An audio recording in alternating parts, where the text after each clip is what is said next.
잊을 수 없네 하나님의 사랑. 나 살리시려고 주신 생명, 내 십자가 지고 오르신 갈보리 언덕, 날 향한 사랑 때문에 나는 보았네. 피 묻은 십자가 날 구하시려고 흘린 사랑, 나를 바라보시며 흘리신 용서의 눈물, 날 향한 사랑 때문에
감사합니다. 2023년 7월 9일 맥주 감사절에 사랑하는 주님의 백성들에게 주시는 말씀은 좋은 밭의 주수입니다. 성경 말씀은 마태복음 13장 3절에서 8절 말씀입니다. 예수께서 비유로 여러 가지를 그들에게 말씀하여 이르시되, 씨를 뿌리는 자가 뿌리러 나가서 뿌릴새 더러는 길가에 떨어지매 새들이 와서 먹어버렸고, 더러는 흙이 얇은 돌밭에 떨어지매 흙이 깊지 아니하므로 곧 싹이 나오나 해가 돋은 후에 타서 뿌리가 없으므로 말랐고, 때로는 가시떨기 위에 떨어지매 가시가 자라서 기운을 막았고, 때로는 좋은 땅에 떨어지매 어떤 것은 100배, 어떤 것은 60배, 어떤 것은 30배의 결실을 하였느니라. 아멘. 마태복음 13장 3절에서 8절까지의 말씀입니다. 오늘은 맥주 감사 주일입니다. 밀을 수확한 후 하나님께 첫 열매를 드리는 감사절기입니다. 그런데 우리가 이 맥주 감사절을 통해 꼭 기억해야 할 것이 있습니다. 그것은 바로 이 땅에서의 삶 가운데 축복의 열매를 거두는 추수기도 있지만 우리 영혼의 추수기도 있다는 사실입니다. 이 땅에 사는 날 동안 거두는 축복의 열매는 참으로 귀한 것입니다. 이 복은 신명기 28장과 레위기 26장의 말씀처럼 하나님의 말씀대로 살아서 받는 복이기에 더 큰 의미를 가집니다. 그러나 예수 믿는 우리에게는 이보다 더 크고 중요한 복이 있습니다. 그것은 다름 아닌 영생의 복, 영원한 천국에 들어가는 복입니다. 우리가 신앙생활하는 목적이 이 땅에서 잘 먹고 잘 사는 데 있는 것이 아니라 하나님께서 우리의 영혼을 추수하실 때 영원한 천국에 들어가야 합니다. 또한 우리가 기억해야 할 것은 오늘 말씀에서 추수 때에 모든 밭이 30배, 60배, 100배로 결실하는 것이 아니라 결실하지 못하는 밭도 있다는 사실입니다. 그러므로 추수의 기쁨을 누리며 감사하는 오늘, 우리는 과연 나는 어떤 밭인가? 자신을 돌아보고 좋은 밭이 되어 하나님께서 우리의 영혼을 추수하시는 날에 영원한 천국의 곳간에 들어가는 기쁨을 소망해야 합니다. 오늘의 말씀에 씨를 뿌리는 자가 뿌리러 나가서 뿌릴새 모든 씨가 좋은 땅에 떨어져 결실을 맺지 못했습니다. 더러는 길가에 떨어지고 더러는 흙이 얕은 돌밭에 떨어지고 더러는 가시떨기 위에 떨어져 결실하지 못하였습니다. 좋은 땅에 떨어진 씨만이 30배, 60배, 100배의 결실을 하였다고 합니다. 이 비유는 무엇을 말하고 있을까요? 씨 뿌리는 비유는 마태복음 13장 뿐만 아니라 마가복음 4장과 누가복음 8장에도 동일하게 기록되어 있습니다. 그 말씀들을 보면 제자들 역시 이 비유의 뜻을 깨닫지 못했음을 알 수 있습니다. 이에 예수님은 이 비유의 뜻을 자세히 설명을 해 주셨습니다. 먼저 씨는 무엇을 의미할까요? 마태복음 13장에서는 씨가 무엇인지 알 수 없지만 동일한 말씀이 기록된 마가복음 4장과 누가복음 8장에서는 이렇게 말씀하고 있습니다. 마가복음 4장 14절 말씀에 뿌리는 자는 말씀을 뿌리는 것이라. 씨를 뿌리는 자는 말씀을 뿌리는 것이라고 합니다. 누가복음 8장 11절 말씀은 이 비유는 이러하니라. 씨는 하나님의 말씀이요. 여기서는 씨를 하나님의 말씀이라고 정확하게 말씀하고 있습니다. 자, 그러면 씨, 곧 하나님의 말씀이 뿌려지는 길가, 돌밭, 가시밭, 좋은 밭은 무엇을 의미할까요? 고린도전서 3장 9절 말씀을 보겠습니다. 우리는 하나님의 동역자들이요. 너희는 하나님의 밭이요. 하나님의 집이니라. 우리 곧 목회자는 하나님의 동역자들이요. 너희 곧 성도들은 하나님의 밭이라고 합니다. 하나님의 백성인 성도는 말씀의 씨가 뿌려지고 그 씨가 결실되는 밭이라는 것입니다. 그러므로 길가, 돌밭, 가시밭, 좋은 밭은 하나님의 말씀이 뿌려지는 성도 개개인을 뜻합니다.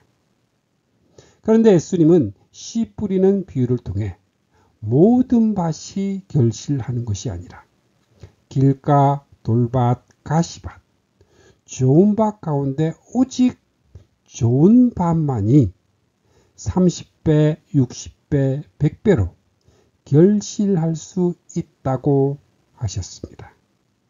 그러면 길가, 돌밭, 가시밭이 결실하지 못하는 이유가 무엇이며 여러 배로 결실하는 좋은 밭이 되기 위해 우리는 어떻게 해야 할까요? 첫 번째로 길가 밭입니다. 마태복음 13장 19절 말씀에 아무나 천국 말씀을 듣고 깨닫지 못할 때는 악한 자가 와서 그 마음에 뿌려진 것을 빼앗나니 이는 곧 길가에 뿌려진 자요. 하나님의 말씀을 듣고 깨닫지 못할 때는 악한 자가 와서 그 마음에 뿌려진 것을 빼앗아 가는데 이것이 곧 길가에 뿌려진 자입니다. 그러면 말씀을 빼앗아 가는 악한 자는 누구를 의미할까요?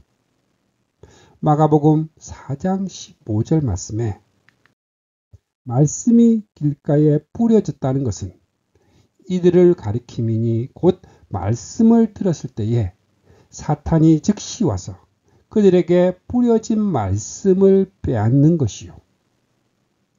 누가복음 8장 12절 말씀에는 길가에 있다는 것은 말씀을 들은 자니 이에 마귀가 가서 그들이 믿어 구원을 얻지 못하게 하려고 말씀을 그 마음에서 빼앗는 것이요. 말씀을 빼앗아가는 악한 자를 사탄, 곧 마귀라고 말씀하고 있습니다. 한마디로 하나님께서 우리의 마음에 말씀을 뿌리실 때 우리가 깨닫지 못하면 마귀가 즉시 와서 그 말씀을 우리 마음에서 빼앗아 간다는 것입니다. 이것이 잘 보여주는 사건이 마태복음 16장에 나옵니다. 가이사라 빌립보 지방을 지나시면서 예수님은 제자들에게 사람들이 인자를 누구라 하느냐 물으셨습니다. 그러나 원하시는 답을 얻지 못하신 예수님은 다시 제자들에게 너희는 나를 누구라 하느냐 물으셨습니다. 그때 베드로가 나서서 주는 그리스도시요 살아계신 하나님의 아들입니다. 라는 완벽한 믿음의 고백을 합니다. 이 고백이 제자의 입에서 나오자 예수님은 이때로부터 비로소 자신이 대제사장들과 장로들과 서기관들에게 잡혀 많은 고난을 받고 십자가에 죽으시고 제3일에 다시 살아날 것을 가르치기 시작하셨습니다. 마태복음 16장 21절 말씀에 이때로부터 예수 그리스도께서 자기가 예루살렘에 올라가 장로들과 대제사장들과 서기관들에게 많은 고난을 받고 죽임을 당하고 제3일에 살아나야 할 것을 제자들에게 비로소 나타내시니 하지만 조금 전까지 주는 그리스도시요 살아계신 하나님의 아들입니다 라고 고백한 베드로는 이 말씀을 깨닫지 못했습니다. 그래서 예수님을 붙잡고 주여 주여 그리 마옵소서 이 일이 결코 주께 미치지 아니하리이다 완료하였습니다. 마태복음 16장 22절 말씀에 베드로가 예수를 붙들고 항변하여 이르되 주여 그리 마옵소서 이 일이 결코 주께 미치지 아니하리이다. 그러나 예수님은 이런 베드로에게 어떻게 말씀하셨을까요? 예수께서 돌이키시며 베드로에게 이르시되 사탄아 내 뒤로 물러가라. 너는 나를 넘어지게 하는 자로다. 내가 하나님의 일을 생각하지 아니하고 도리어 사람의 일을 생각하는도다 하시고, 예수님은 베드로를 향해 사탄아 내 뒤로 물러가라. 너는 나를 넘어지게 하는 자로다 크게 꾸짖으셨습니다. 이는 무엇을 뜻합니까?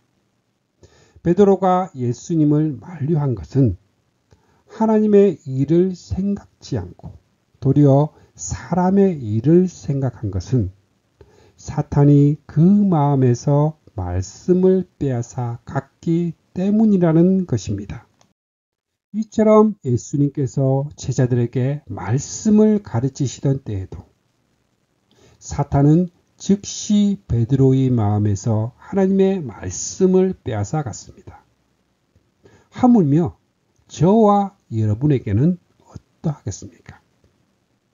그러므로 우리는 하나님의 말씀을 받을 때 사탄, 곧 마귀가 우리의 마음에서 말씀을 빼앗아 가지 못하도록 늘 깨어 있어야 합니다.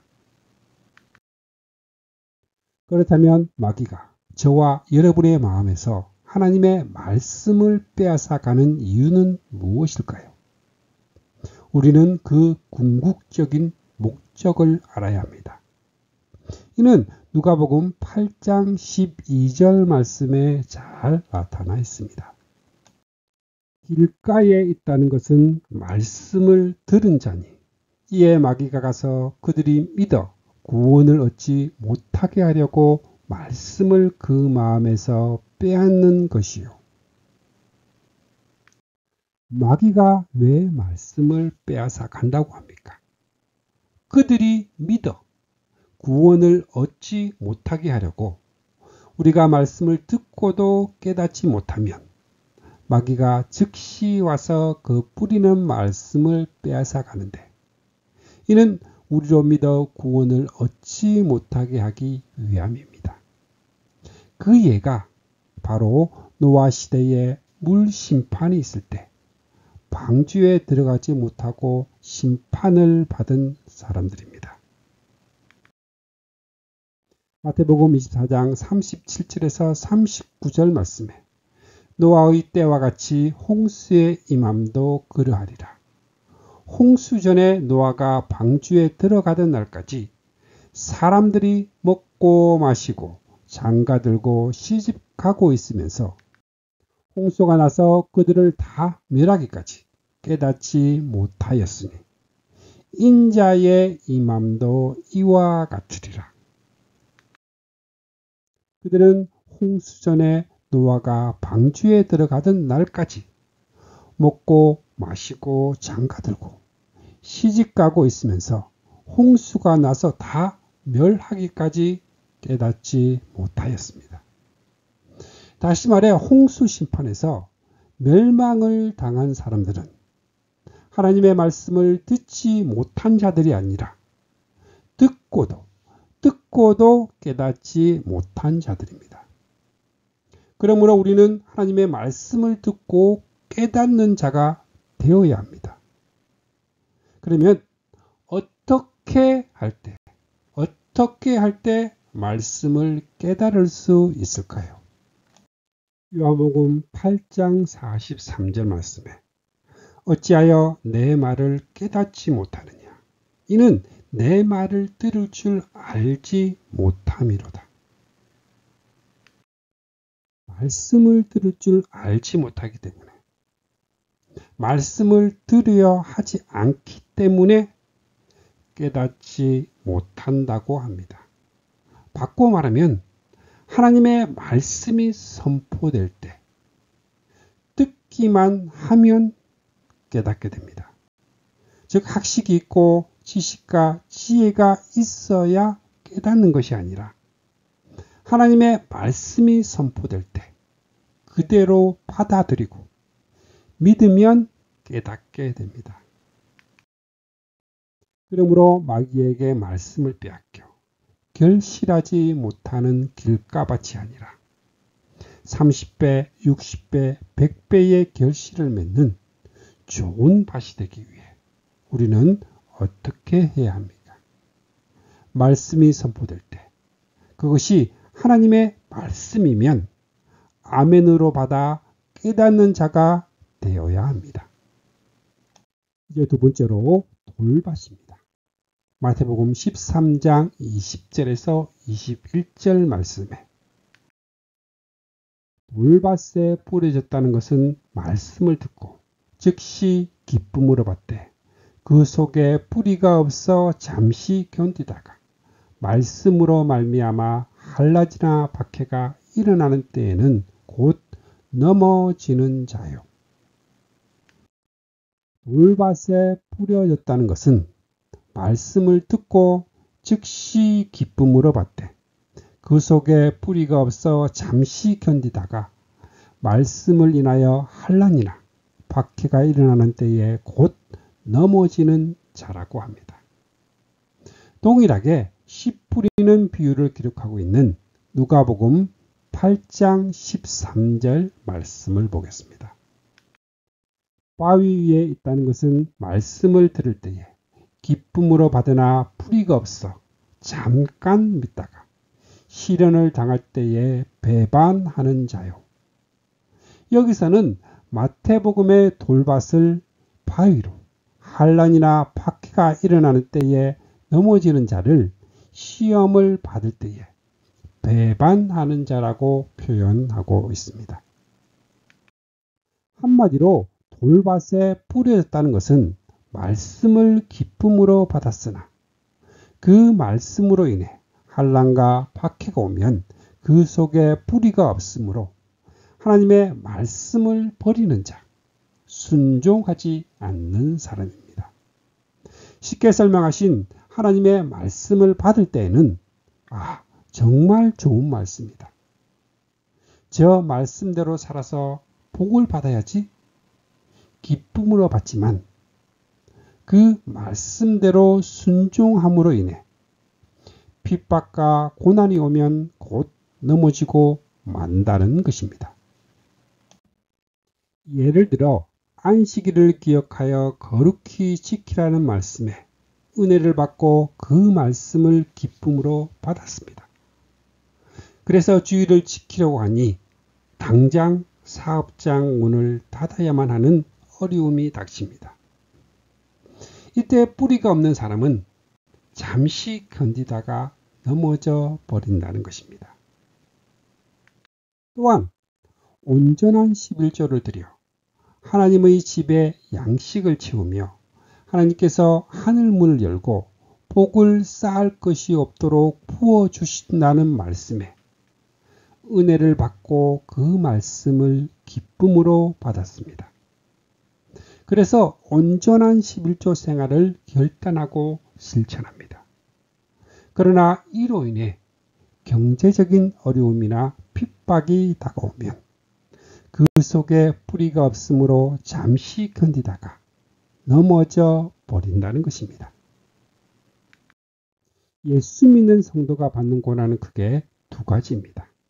하나는 말씀대로 살지 않음으로 인해 받는 징계의 고난이며 다른 하나는 하나님의 말씀에 순종함으로 인해 받는 한란과 박해입니다.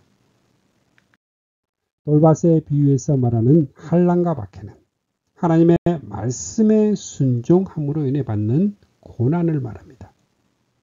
성경은 무릇 말씀대로 살려고 하는 자는 핍박을 받는다고 말씀합니다. 디모데후서 3장 12절 말씀에 무릇 그리스도 예수 안에서 경건하게 살고자 하는 자는 박해를 받으리라. 경건하게 산다는 것은 말씀대로 순종한다는 의미입니다. 말씀대로 순종하고자 하는 자는 박해를 받을 수밖에 없습니다. 베드로전서 1장 6절에서 7절 말씀을 보겠습니다. 그러므로 너희가 이제 여러 가지 시험으로 말미암아 잠깐 근심하게 되지 않을 수 없으나 오히려 크게 기뻐하는도다. 너희 믿음의 확실한 불로 연단하여도 없어질 금보다 더 귀하여 예수 그리스도께서 나타나실 때에 칭찬과 영광과 존귀를 얻게 할 것이니라. 여기서 여러 가지 시험은 우리의 믿음을 연단하시기 위해 하나님께서 우리를 낮추어 시험하시는 것을 말합니다. 이것은 신명기 8장 2절에 잘 나타나 있습니다. 내 하나님 여호와께서 이 40년 동안에 내게 강야의 길을 걷게 하신 것을 기억하라. 이는 너를 낮추시며 너를 시험하사 내 마음이 어떠한지 그 명령을 지키는지 지키지 않는지 알려 하심이라. 하나님이 우리에게 주시는 시험은 말씀을 미혹하여 우리를 넘어지게 하는 마귀의 시험과는 다릅니다. 말씀대로 살려고 할 때 우리를 낮추어서 고난과 역경 속에서도 여전히 하나님의 말씀대로 사는지를 알아보는 시험입니다. 이 같은 시험을 가리켜 믿음의 시련이라고 합니다. 이러한 시험을 만날 때 누구나 잠깐 근심할 수 있습니다.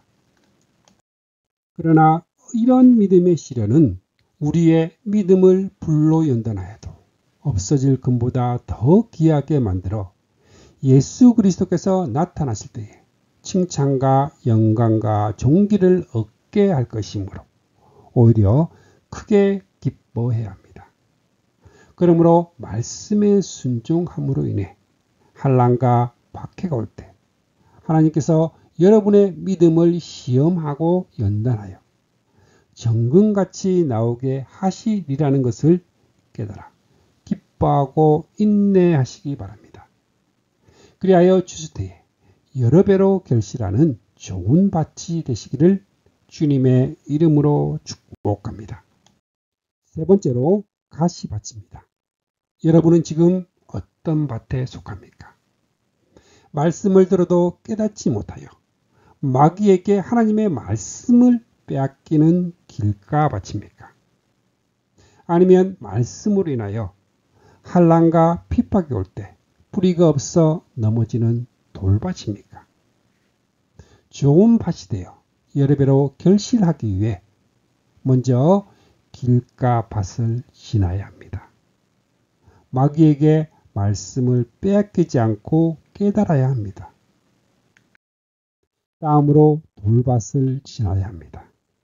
말씀을 기쁨으로 받을 뿐만 아니라 환난과 핍박과 시험이 올 때 넘어지지 않고 말씀에 순종해야 합니다. 그러나 이것만으로는 좋은 밭이 될 수 없습니다. 좋은 밭이 되기 위해서는 반드시 가시밭을 지나야만 합니다. 자, 그러면 가시밭은 무엇일까요? 마태복음 13장 22절 말씀에 가시떨기에 뿌려졌다는 것은 말씀을 들으나 세상의 염려와 재물의 유혹에 말씀이 막혀 결실하지 못하는 자요. 가시떨기에 뿌려졌다는 것은 말씀을 들으나 세상의 염려와 재물의 유혹에 말씀이 막혀 결실하지 못하는 사람입니다. 이 말씀과 짝을 이루는 마가복음 4장과 누가복음 8장에서는 이를 어떻게 해석하고 있는지 보겠습니다. 마가복음 4장 18절에서 19절입니다. 또 어떤 이는 가시떨기에 뿌려진 자니 이들은 말씀을 듣기는 하되 세상의 염려와 재물의 유혹과 기타 욕심이 들어와 말씀을 막아 결실하지 못하게 되는 자요. 누가복음 8장 14절입니다. 가시떨기에 떨어졌다는 것은 말씀을 들은 자니 지내는 중 이생의 염려와 재물과 향락의 기운이 막혀 온전히 결실하지 못하는 자요. 마태, 마가, 누가복음을 종합해 보면 가시떨기에 뿌려지고 떨어졌다는 것은 말씀을 들었으나 세상의 염려와 재물과 향락과 기타 욕심에 말씀이 막혀 결실하지 못하는 사람입니다. 사람들은 보통 길가밭은 수월하게 넘어갑니다.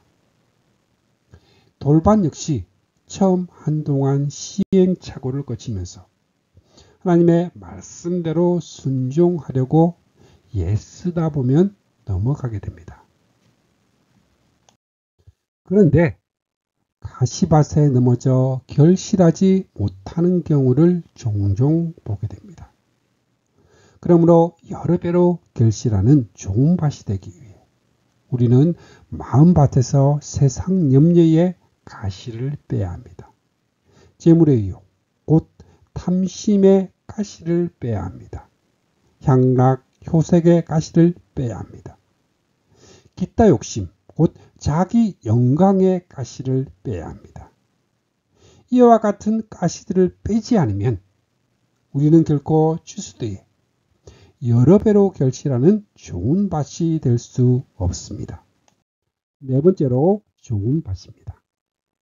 하나님의 밭인 성도는 추수 때에 결실하는 자가 되기 위해 반드시 좋은 밭에 하나님의 말씀을 받아야 합니다. 그런데 모두가 좋은 밭에 말씀을 받아 결실하는 것은 아닙니다. 좋은 밭이 되어 결실하는 자가 되기 위해서는 길가밭, 돌밭, 가시밭을 지나야만 합니다. 그러나 또 가시밭을 지났다고 해서 모두가 좋은 밭이 되어 결실을 맺는 것은 아닙니다. 마태복음 13장 23절 말씀에 좋은 땅에 뿌려졌다는 것은 말씀을 듣고 깨닫는 자니 결실하여 어떤 것은 100배, 어떤 것은 60배, 어떤 것은 30배가 되느니라 하시더라. 좋은 땅에 뿌려졌다는 것은 말씀을 듣고 깨닫는 자이며 100배, 60배, 30배로 결실하는 사람이라고 말씀합니다. 누가복음 8장 15절에서는 이를 좀 더 자세히 설명하고 있습니다. 좋은 땅에 있다는 것은 착하고 좋은 마음으로 말씀을 듣고 지키어 인내로 결실하는 자니라. 여기에서 좋은 땅에 있다는 것은 착하고 좋은 마음으로 말씀을 듣고 지키어 인내로 결실하는 자라고 말씀하고 있습니다. 착하고 좋은 마음으로 말씀을 듣고 깨닫는 것으로 그치지 않고 깨달은 말씀을 지켜 인내로서 결실하는 자가 바로 좋은 밭입니다. 자, 그러면 착하고 좋은 마음으로 말씀을 듣는다는 것은 어떤 의미일까요? 신명기 5장 25절에서 29절까지의 말씀입니다. 이제 우리가 죽을 까닭이 무엇이니까? 이 큰 불이 우리를 삼킬 것이요. 우리가 우리 하나님 여호와의 음성을 다시 들으면 죽을 것이라. 무릇 육신을 가진 자로서 우리처럼 살아계시는 하나님의 음성이 불 가운데서 바람을 듣고 생존한 자가 누구니까? 당신은 가까이 나아가서 우리 하나님 여호와께서 하시는 말씀을 다 듣고 우리 하나님 여호와께서 당신에게 이르시는 것을 다 우리에게 전하소서. 우리가 듣고 행하겠나이다 하였느니라. 여호와께서 너희가 내게 말할 때에 너희의 말하는 소리를 들은지라. 여호와께서 내게 이르시되 이 백성이 내게 말하는 그 말소리를 내가 들은즉 그 말이 다 옳도다. 다만 그들이 항상 이 같은 마음을 품어 나를 경외하며 내 모든 명령을 지켜서 그들과 그 자손이 영원히 복받기를 원하노라.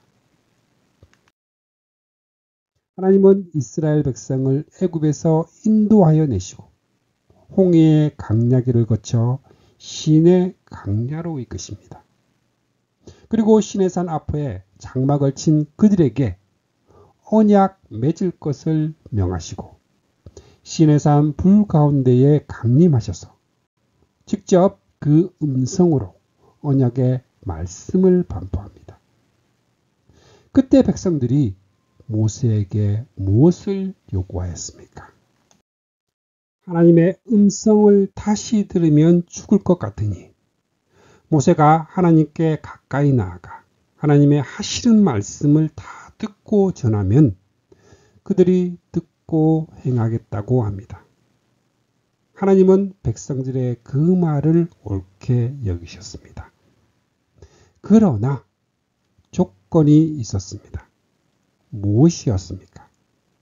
다시 29절 말씀을 보겠습니다. 다만 그들이 항상 이 같은 마음을 품어 나를 경외하며 내 모든 명령을 지켜서 그들과 그 자손이 영원히 복받기를 원하노라. 이 말씀에서 이 같은 마음, 어떤 마음은 백성들이 하나님께 요구한 내용으로 볼 때 이는 하나님의 말씀이 선포되면 그 말씀을 두렵고 떨림으로 받아 그 말씀에 복종하는 마음임을 알 수 있습니다. 그리고 그 같은 자세로 말씀을 받게 하심은 그토록 하나님을 경외하며 그 모든 명령을 지켜 그들과 그 자손이 영원히 복을 받게 하기 원하기 때문이라고 하셨습니다. 또한 빌립보서 2장에서는 우리 안에 그리스도 예수의 마음을 품으라고 말씀합니다. 그리고 근본 하나님의 본체이신 예수님도 하나님의 말씀을 받을 때는 종의 형체를 가져 죽기까지 복종하셨다고 말씀합니다. 빌립보서 2장 5절에서 8절 말씀입니다. 너희 안에 이 마음을 품으라. 곧 그리스도 예수의 마음이니 그는 근본 하나님의 본체시나 하나님과 동등됨을 취하실 것으로 여기지 아니하시고 오히려 자기를 비워 종의 형체를 가지사 사람들과 같이 되셨고 사람의 모양으로 나타나사 자기를 낮추시고 죽기까지 복종하셨으니 곧 십자가에 죽으심이라. 예수님은 곧 하나님이십니다. 그럼에도 하나님의 말씀에 죽기까지 복종하여 십자가에서 죽으셨습니다. 이처럼 죽기까지 하나님의 말씀에 복종하신 것이 예수 그리스도의 마음이며 바로 이러한 마음을 우리 안에 품으라는 것입니다. 그리고 이어지는 12절에서는 이렇게 말씀합니다. 그러므로 나의 사랑하는 자들아 너희가 나 있을 때뿐 아니라 더욱 지금 나 없을 때에도 항상 복종하여 두렵고 떨림으로 너희 구원을 이루라. 예수님께서 하나님의 말씀에 죽기까지 복종하셨으니 우리도 생명의 말씀에 항상 복종하여 두렵고 떨림으로 우리의 구원을 이루라는 것입니다. 잃어볼 때 착하고 좋은 마음으로 말씀을 받는다는 것은 하나님의 말씀을 두렵고 떨림으로 받아 그 말씀에 복종하는 것을 의미합니다. 그런데 좋은 땅, 곧 결실하는 자가 되기 위해서 그 말씀에 한 번만 복종하는 것이 아니라 주님 앞에 설 때까지 인내로서 순종해야 합니다. 그렇다면 하나님의 말씀을 받는 우리는 반드시 좋은 밭에 말씀을 받아 30배, 60배, 30배, 100배로 결실해야 합니다. 예수님은 씨 뿌리는 비유에 이어 밭의 가라지 비유를 통해 그 이유를 정확하게 가르쳐 주셨습니다. 마태복음 13장 24절에서 28절 말씀입니다. 예수께서 그들 앞에 또 비유를 들어 이르시되 천국의 좋은 씨를 제 밭에 뿌린 사람과 같으니 사람이 잘 때에 그 원수가 와서 곡식 가운데 가라지를 덧뿌리고 갔더니 싹이 나고 결실할 때에 가라지도 보이거늘 집주인의 종들이 와서 말하되 주여 밭에 좋은 씨를 뿌리지 아니하였나이까. 그런데 가라지가 어디서 생겼나이까.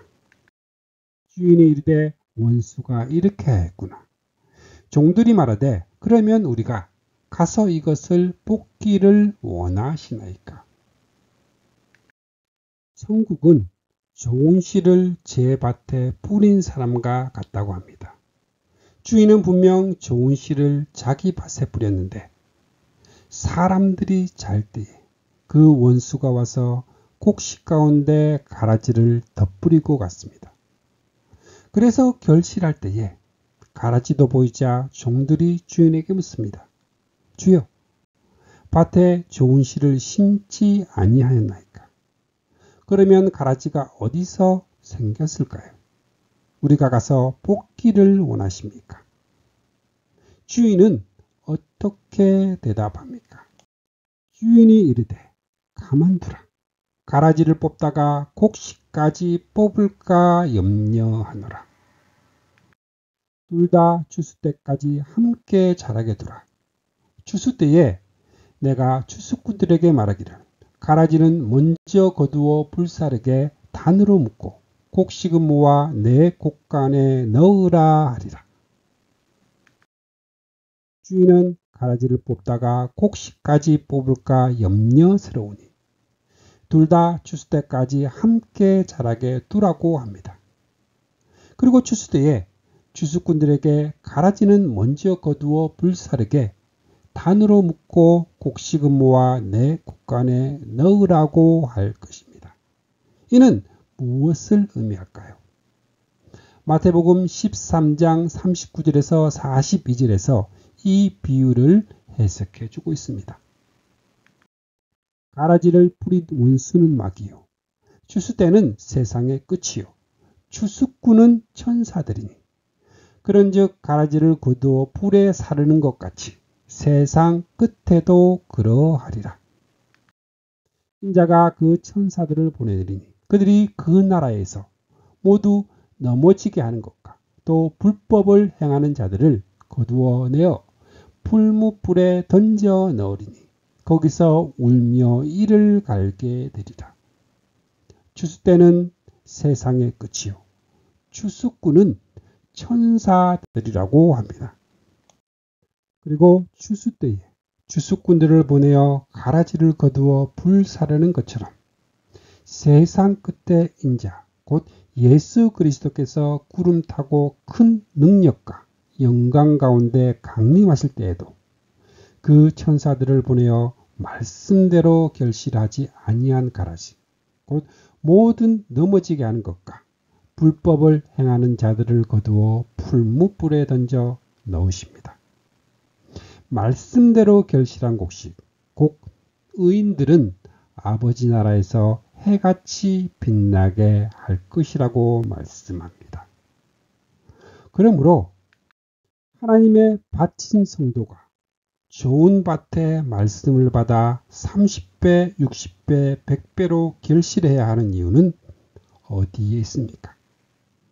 만일 이 땅에서 복을 받는 것이 전부라면 우리는 굳이 힘들여 좋은 밭이 되기 위해 힘쓸 필요가 없을 것입니다.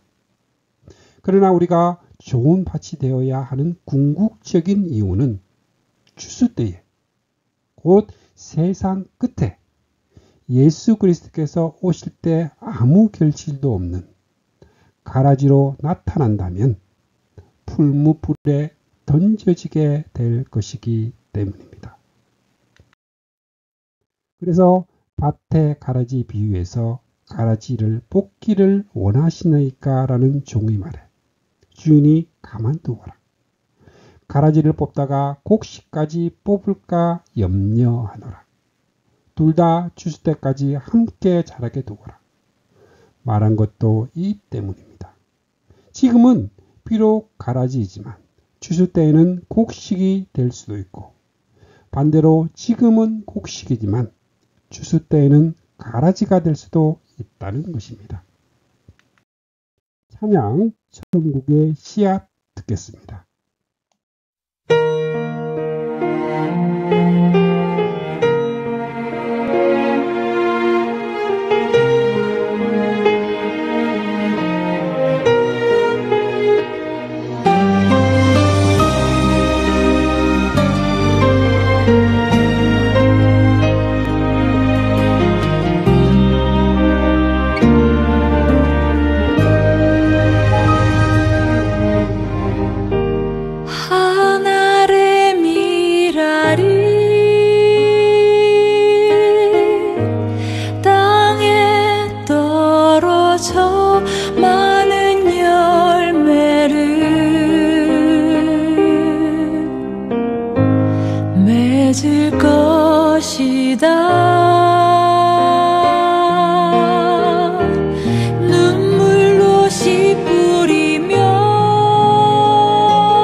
그러므로 사랑하는 성도 여러분, 여러 배로 결실하는 좋은 밭이 되기 원하십니까?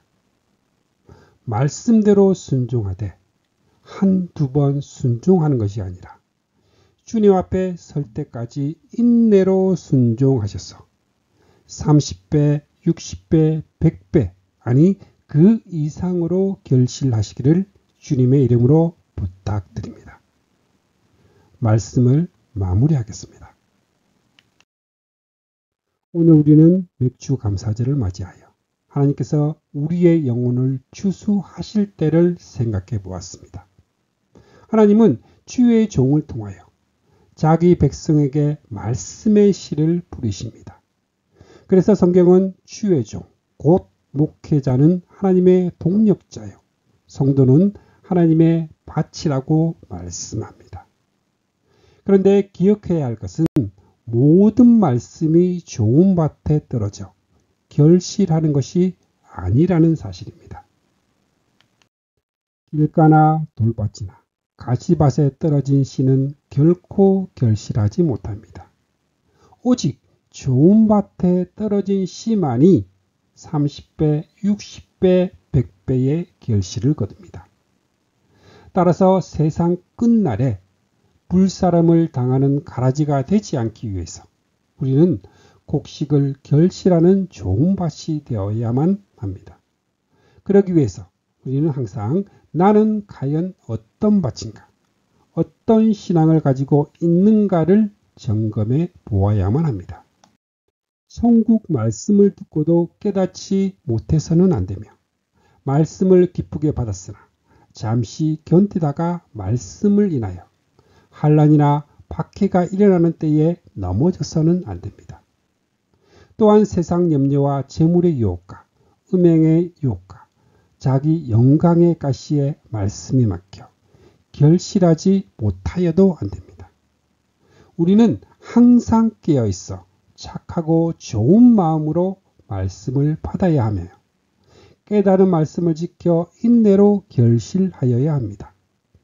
그리하여 하나님께서 우리의 영혼을 추수하시는 때에 천국의 곳간에 들어가는 복된 분들이 다 되시기를 주님의 이름으로 축복합니다. 아멘.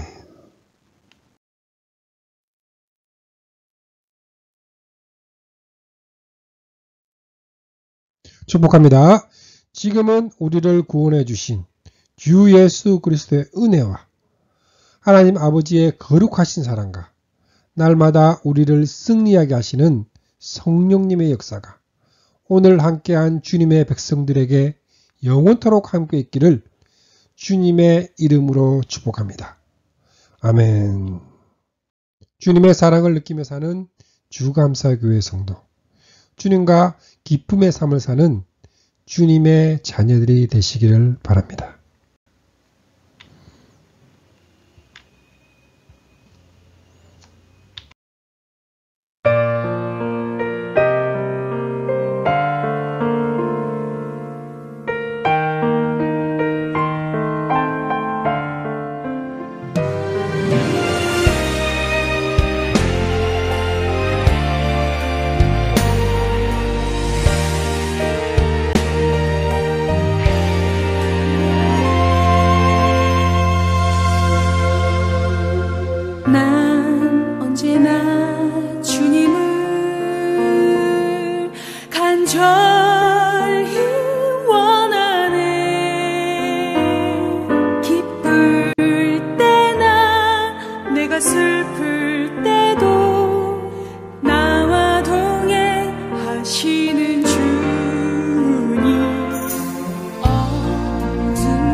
간절히 원하네.